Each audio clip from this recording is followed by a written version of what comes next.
आणि यानंतर एक ब्रेकिंग न्यूज अशी आहे की ऑलिम्पिकमध्ये भारतीय हॉकी संघाने शानदार कामगिरी केली आहे। भारतानं ऑस्ट्रेलियाचा 3-2 पराभव केला आहे। भारतीय हॉकी संघानं 52 वर्षांच्या प्रदीर्घ प्रतीक्षेनंतर ऑलिम्पिक स्पर्धेत ऑस्ट्रेलियाला पराभूत करून उपांत्यपूर्व फेरीत स्थान निश्चित केलं आहे। या विजयासह भारतीय संघ अंतिम 8 मध्ये पोहोचलाय आणि या पराभवानंतरही ऑस्ट्रेलियानं उपांत्यपूर्व फेरीत स्थान पक्क केलं। कर्णधार हरमनप्रीत सिंगने भारतीय संघासाठी बचावाचं कर्तव्य पार पाडलं आणि कर्तव्य निभावण्याबरोबरच पेनल्टी कॉर्नर आणि पेनल्टी स्ट्रोकवर गोल करत संघाला विजयापर्यंत नेलं।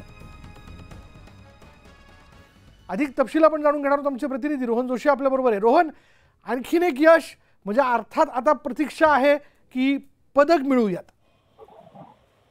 नक्कीच विशाल, आजची ही मॅच जी होती आपल्याला जिंकणं गरजेचं होतं आणि आपल्या प्रतिस्पर्धी सोबत होता ऑस्ट्रेलिया। अतिशय कठीण टीम आहे, त्याच्यासमोर खेळताना थोडेसे चॅलेंजेस होते। एक वेळ अशी होती की ते कमबॅक करत होते, त्यांनी सुद्धा गोल केले होते। मात्र असं म्हटलं की आपला कॅप्टन जो आहे त्यानेच खूप चांगलं काम केलं आणि इतर सगळ्या संघाने सुद्धा खूप चांगली कामगिरी करत आपण जिंकलो आहोत।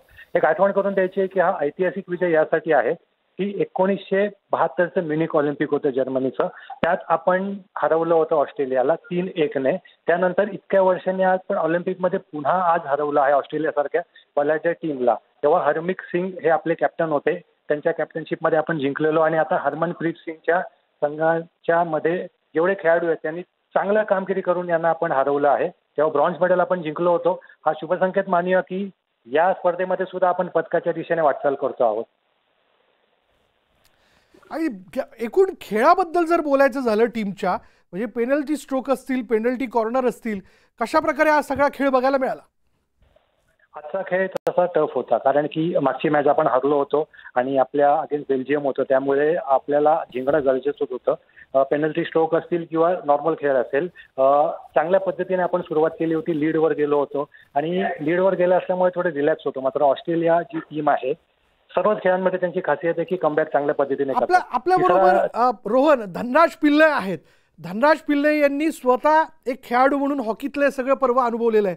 धनराजजी, पहिले तर मी आपलं देखील या अर्थाने अभिनंदन करेल की आपण कैक वर्षांनी आज ऑस्ट्रेलियन टीमचा पराभव केलेला आहे। कसं बघता आपण या सगळ्या विजयाकडे?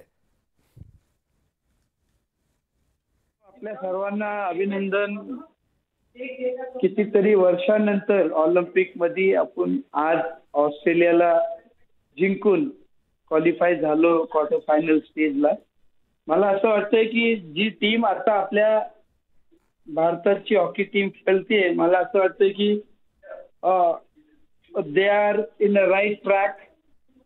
फक्त की आता क्वार्टर फायनल जे आता खेळणारा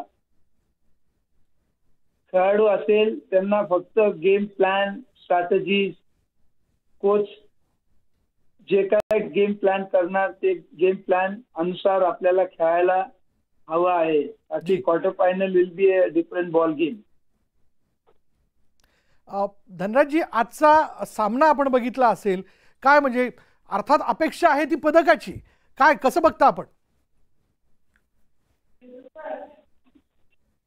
अपेक्षा तर मला लय आहे की पोडियम फिनिश करणार आपली भारतीय हॉकी टीम, का की जे पद्धतीने हा 5 मॅच झालेला आहे आणि मला असं वाटतंय की 3rd नंबर मध्ये आहे आपण, आता क्वालिफाईंग झालो आहे आणि कुणाबरोबर आता नेक्स्ट मॅच होणार आहे ते आता ड्रॉ निघणार आणि मग पुढच्या खेळासाठी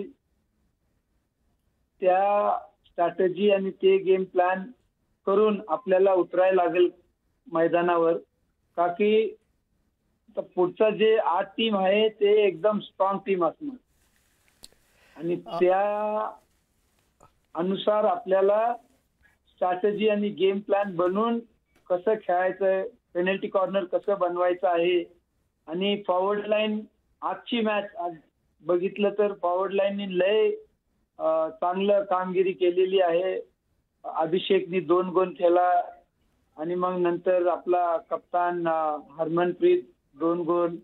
मला असं वाटतंय की गेम चांगला होत आहे। एवढंच आहे की आता कसं आपण ऑपोनेंटला फेस करणार ते लय महत्वाची गोष्ट आहे।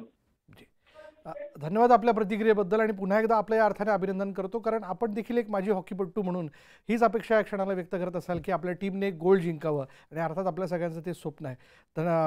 तर आपण पाहिलं की आजच्या या विजयानं सगळ्यांनाच मोठा आनंद आहे. अपेक्षा आहे आता पदकाची.